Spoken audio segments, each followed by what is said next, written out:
Hey folks, we're here at Smith Tower at Live Labs. I'm talking to Ben Vanek, who's going to show us a little pet project that you've been working on. Tell us what we got here.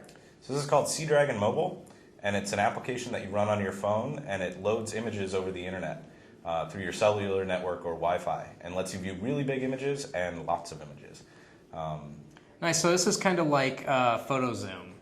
Yeah, it's essentially PhotoZoom, but instead of being able to view it on your PC, you can view it, on the bus. So is there any limit to how big the photos can be? You could have like a massive map of a subway, or you could have just, big pictures that you like. Yep, you can have a map of the world, or you can, have your collection of photos that you've taken with your digital camera. And how do you actually get those big pictures onto the phone? So there's lots of fun ways. So the best way, I think, is we integrate with PhotoSynth. So that if you upload your pictures to PhotoSynth and make cool synths out of them, you can also then view them on here. It's 2D only, but it's a very cool way to view collections of images.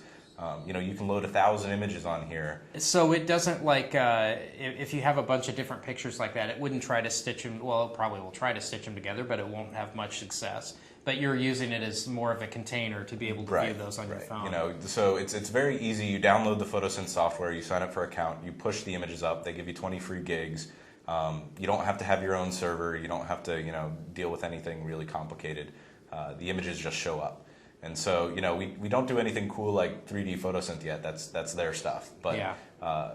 We figured we'd use them as a nice way to kind of, make it really easy for people to get their own pictures and view their friends' pictures on the device. That's great. And how do you browse for PhotoSynth content on here? It's pretty easy. So you can either add a specific username. So if you have your friend or family member, you can add their username to this and just view their list of synths or albums that you've uploaded.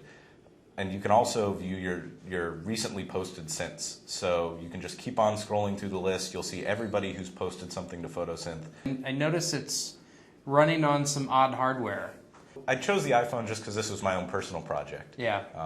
And I just decided it would be fun to work on that. And there, tons of opportunity for doing it on other platforms. We just acquired a bunch of really nice phones, Windows mobile phones that we're going to do some of the same stuff on. Maybe take different avenues and just kind of push the boundaries of what's possible with this kind of stuff. What are your thoughts on the type of content that would be best for this? So there's really the two categories of really large images that currently are very painful to move around and browse. This is a really large image. This is one of the largest images that exists. 2 billion by 2 billion pixels. And wow. The other category is just large collections of images. It's very annoying to see someone's set of pictures of 300 images and then have to go next through all of them. Yeah. This will be going out hopefully very soon to the Apple App Store. So anyone with an iPhone will be able to download this for free and just kind of play around with it. And since it's going out as a tech preview, essentially, it's not a real application, something that you'd purchase or something like that. Yeah. But it's a fun way to kind of browse around this content and kind of shows off, a bit of innovation here where there's no other app that can really do this.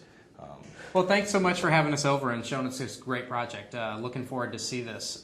What URL should people go to if they want to find out more about this? Seadragon.com should have some info and videos, and then it should, week of December 1st or so, be up in the App Store. So you'll just be able to, from your phone, search for it and download it. Excellent. And of course, you can always come right to Channel 10, and we'll have anything that you do linked up on there too. Well, thanks so much. Take care.